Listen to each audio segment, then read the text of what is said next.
ओम नमो शिवाय मोर स्नेहर छात्र छात्री माने दीपस्तर ज्ञान यूट्यूब चैनल को स्वागत करुछि। आज पिला माने मो प्लस 2 सेकेंड इयर आर्ट्स पिला मानक पई इतिहास र गोटे सुंदर वीडियो प्रस्तुत करिछि। पिला माने आगो को इंटरनल एग्जाम अछि एनो इंटरनल एग्जाम पई मो 20 मार्क रो किछि बछा बछा क्वेश्चन नै आसी। 1 मार्किया 2 मार्किया 3 मार्किया जागी परीक्षा रे आसीबा सुनिश्चित। आगो वीडियो रे पिला माने मु इतिहास रे किछि क्वेश्चन आलोचना करितली जाकी पिला मान को द्वारा आदृत होइतला। सेति पई आ गोटे वीडियो मु तयारी करिछि। पाखा पाखी तीनोटी वीडियो को मिसे देले इंटरनल सब क्वेश्चन गुडी को मिलि छ। पिला माने को प्रथम क्वेश्चन से कहिछि मन दे पिला माने इंटरनल 20 मार्क परीक्षा रे पड़े 20 मार्क जे परीक्षा रे पड़े एवं ए 20 मार्क पई समय मात्र 45 मिनिट। तो प्रथम क्वेश्चन से कहिछि जे भारतर जातीय अभिलेखागार केउठारे अवस्थित। ऑप्शन मुंबई नवा दिल्ली बेंगालुरु चेन्नई। उत्तर पिला माने होछि नवा दिल्ली। पिला माने मने रखिथिबो जे हमर आधुनिक भारत इतिहास रचना करिबा दिगरे अभिलेखगारी उपादान आवश्यकता जिति मार्के पिला माने से जे अभिलेखगारी उपादान दस्तावेज दलिल खबर कागज पत्र पत्रिका एगुड़ा सब अभिलेखगारी उपादान अछि। द्वितीय क्वेश्चन कालीबागान केउठी अवस्थित। पिला मन देखो कालीबागान जो हरप्पा सभ्यतार जो प्रत्नतत्व विभाग आनुकूल्य रे जो भूखनन होइतला एठी किछि माने ध्वंसावशेष मिलिछि जाकी हरप्पा सभ्यता संपर्क रे किछि सूचना प्रदान करिताय। से कालीगावटी कोउठी अवस्थित। उत्तर पिला मन होछि राजस्थान अवस्थित। आत्मा और सृष्टि तत्व उपरे केउ वैदिक साहित्य आलोचना करा जायछि। उत्तर पिला मन होछि उपनिषद। इंद्रंग आराधना पई केतोटी सूक्त रचना करा जायतिला। इंद्र देवतांको आराधना पई केतोटी सूक्त रचना करा जायतिला। उत्तर पिला मन होछि 250 टी। केउ नदी मगध को अंग महाजनपद रु पृथक करुतिला। पिला माने मन रखिथिबो जो अंग एटा साधारणतः मगध राज्य निकट अवस्थित बा गंगा नदी कूल अवस्थित एवं चंपा नदी कोन करुतिला ना मगध को अंग महाजनपद रु अलगा करितला। तेनु चंपा थिला अंग प्रदेश रो राजधानी एवं क्वेश्चन आसे से चंपार अन्य नाम कोन ना चंपार अन्य नाम होची मालिनी। हमें पिला माने महाभारत युद्ध देखि दिवा सबले डायलॉग गुटे कॉमन अछि अंगराज कर्ण। जो कर्ण थिले से अंगराज रो राज्य थिले। द्वितीय क्वेश्चन छुआ 2 मारी के आलोचना करिबा देवी चंद्रगुप्तम रो रचयिता किए। देखो पिला माने साधारणतः लौकिक साहित्य रे एटा जाय प्रथम तो हमरो जो इतिहास रो उपादान जो लौकिक साहित्य अछि लौकिक साहित्य रे एटा अंतर्भुक्त।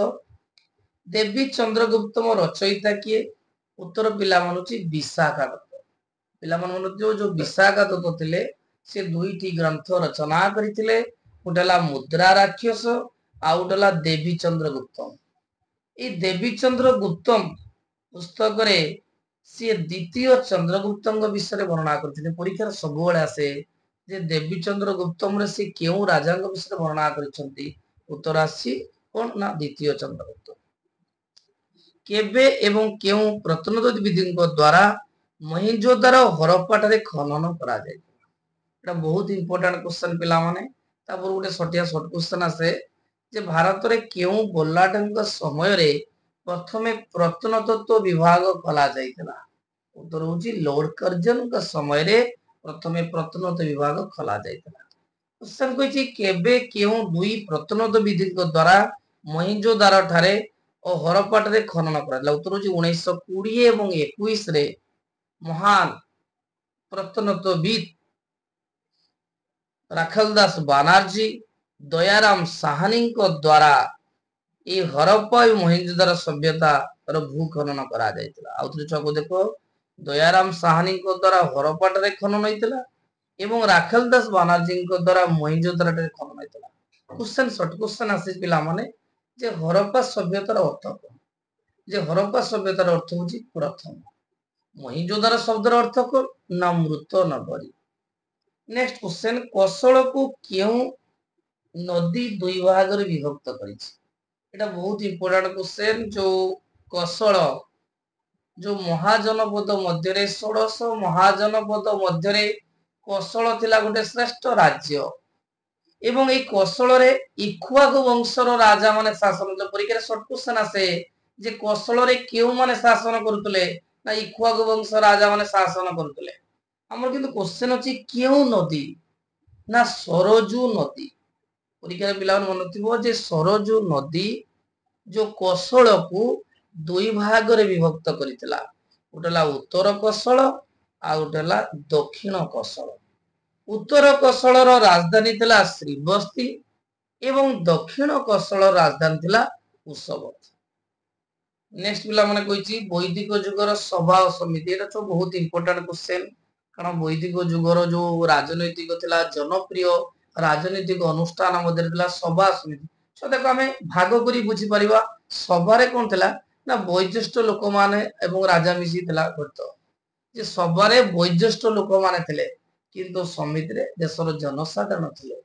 ମନେଥିବ ବୟୋଜ୍ୟେଷ୍ଠ ସମ୍ଭ୍ରାନ୍ତ ଶ୍ରେଣୀର ଯୋଉ ବ୍ୟକ୍ତି ମାନେ ସଭାର ସଦସ୍ୟ ଥିଲେ ଏବଂ ସମିତିରେ ପ୍ରତ୍ୟେକ ପରିବାରର ଜଣେ ଲେଖା ସଦସ୍ୟ ଯାଇ ସମିତିରେ ଯୋଗ ଦେଇଥିଲେ ଏବଂ ବୈଦିକ ଯୁଗରେ ରାଜାଙ୍କୁ ଶାସନ କ୍ଷେତ୍ରରେ ଉଭୟ ସଭା ଓ ସମିତି ସାହାଯ୍ୟ କରୁଥିଲେ, କାରଣ ଗଣତାନ୍ତ୍ରିକ ପ୍ରକ୍ରିୟାରେ ଶାସନ କରାଯାଉଥିଲା।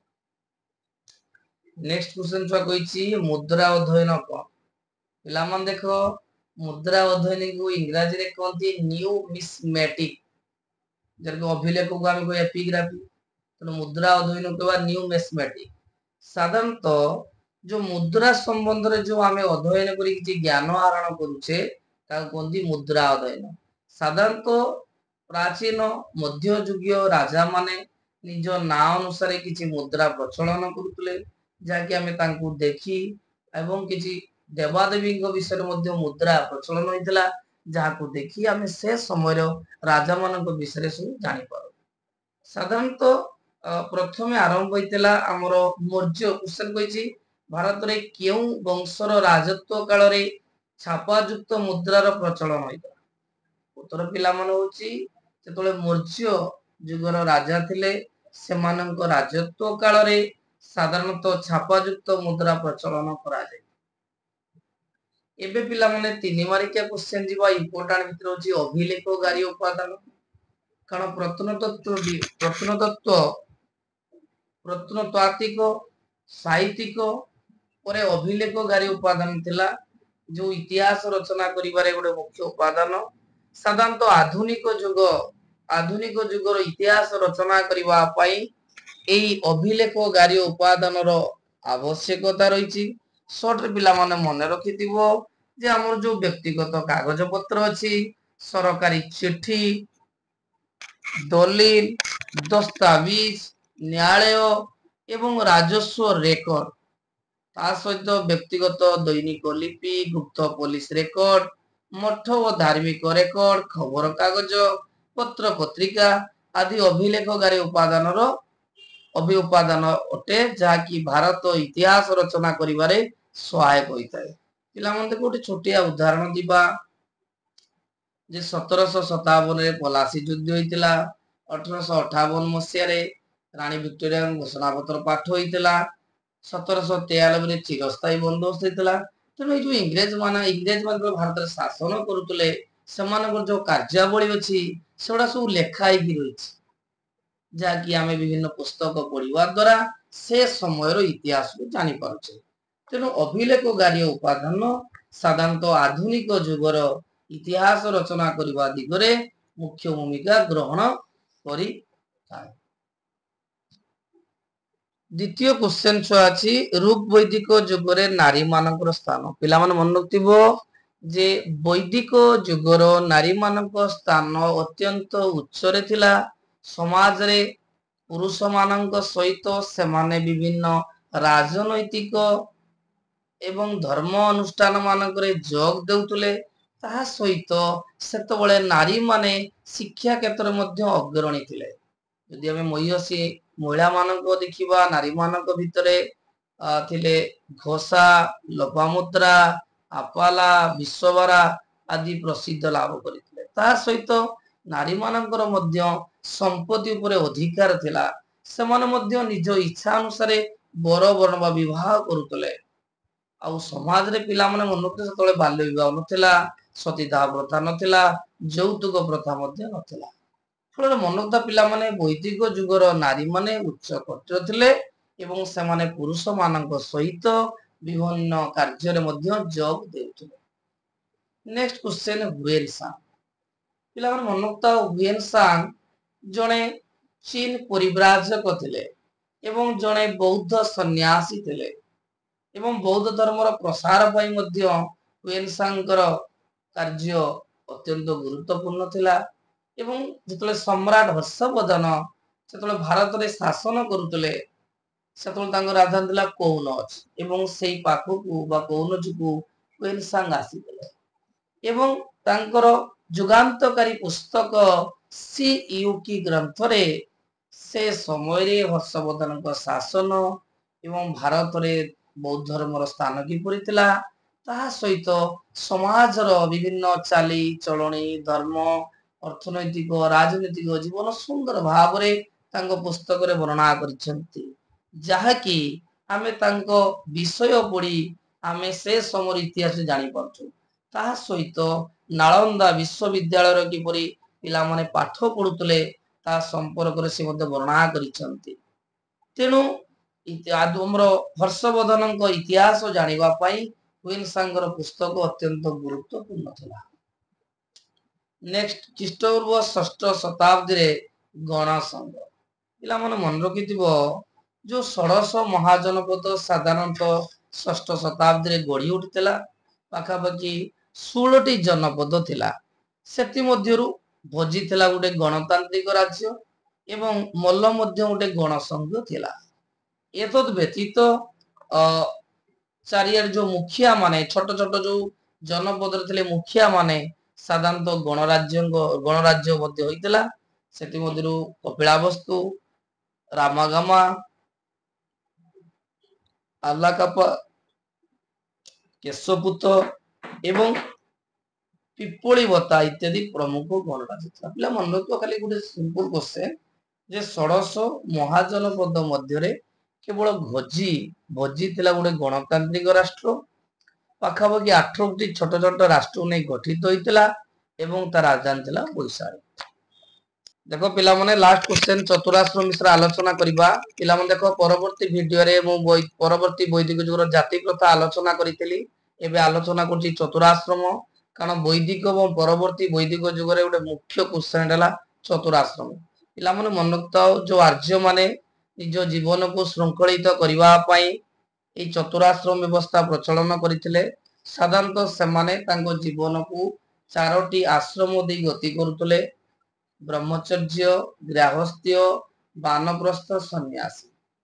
ପିଲାମାନେ ଯେତେବେଳେ ବ୍ରହ୍ମଚର୍ଯ୍ୟ ସମୟରେ ପିଲାମାନେ କଣ କରୁଥିଲେ ନା ଗୁରୁକୂଳରେ ଶିକ୍ଷା ଗ୍ରହଣ କରୁଥିଲେ ଏବଂ ଗୁରୁଙ୍କର କଥାକୁ ମାନୁଥିଲେ, ପାଠ ପଢା ସହିତ ବିଭିନ୍ନ କର୍ମ ମଧ୍ୟ କରୁଥିଲେ। ଦ୍ୱିତୀୟରେ, ଗ୍ରାହସ୍ଥ ଜୀବନରେ ସେମାନେ ଶିକ୍ଷା ସମାପ୍ତି କରି ଘରକୁ ଫେରୁଥିଲେ ଏବଂ ଗୃହସ୍ଥ ଜୀବନ ଯାପନ କଲେ, ବିବାହ କଲେ ଏବଂ ପରିବାରକୁ ନେଇ ସମୟ ବିତାଇଲେ। ବାନପ୍ରସ୍ଥ ଜୀବନରେ କଣ ଥିଲା ନା ତାଙ୍କ ଜୀବନ ଈଶ୍ୱରଙ୍କ ଆରାଧନାରେ ଅତିବାହିତ କଲେ, କାରଣ ଜାଣିପାରିଲେ ଯେ ସଂସାର ତାଙ୍କୁ ଭଲ ଲାଗୁନି, ସେଥିପାଇଁ ଭଗବାନଙ୍କ ନିକଟ ନିଜକୁ ସମର୍ପଣ କରିଥିଲେ ଏବଂ ଜୀବନର ଶେଷ ପର୍ଯ୍ୟାୟରେ ସନ୍ନ୍ୟାସରେ ସେ କଣ କଲେ ନା ସତ୍ୟାଗ୍ରହକୁ ଅନୁସରଣ କରି କଠୋର ତପସ୍ୟାରେ ନିମଗ୍ନ ରହି ସନ୍ନ୍ୟାସର ଜୀବନ ବିତେଇଲେ।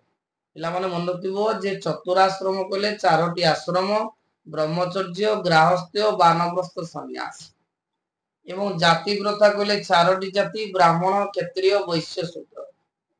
ପିଲାମାନେ ଦେଖ, ମୁଁ ଭିଡିଓଟି ବା ସମସ୍ତ ସିଲେକ୍ସନ କ୍ୱେଶ୍ଚନକୁ ଆଲୋଚନା କଲି, ପରୀକ୍ଷାରେ ଆସିବା ସୁନିଶ୍ଚିତ। ପିଲାମାନେ ମୋର ପ୍ଲେଲିଷ୍ଟରେ ସାଧାରଣତଃ ମୋର ୟୁନିଟ 1 ର ସମସ୍ତ ବଛା ବଛା କ୍ୱେଶ୍ଚନ ଗୁଡିକ ରହିଛି। ଅନ୍ କରିଦେଇଛି।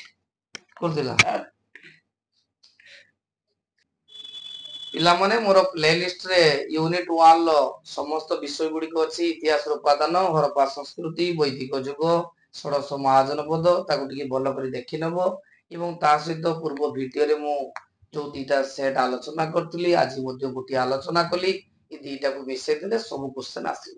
ପିଲାମାନେ ଯଦି ଭିଡିଓଟି ଭଲ ଲାଗିଥାଏ ନିହାତି ଲାଇକ୍ କରିବ, କମେଣ୍ଟ କରିବ, ନିଶ୍ଚୟ ଚ୍ୟାନେଲକୁ ସବସ୍କ୍ରାଇବ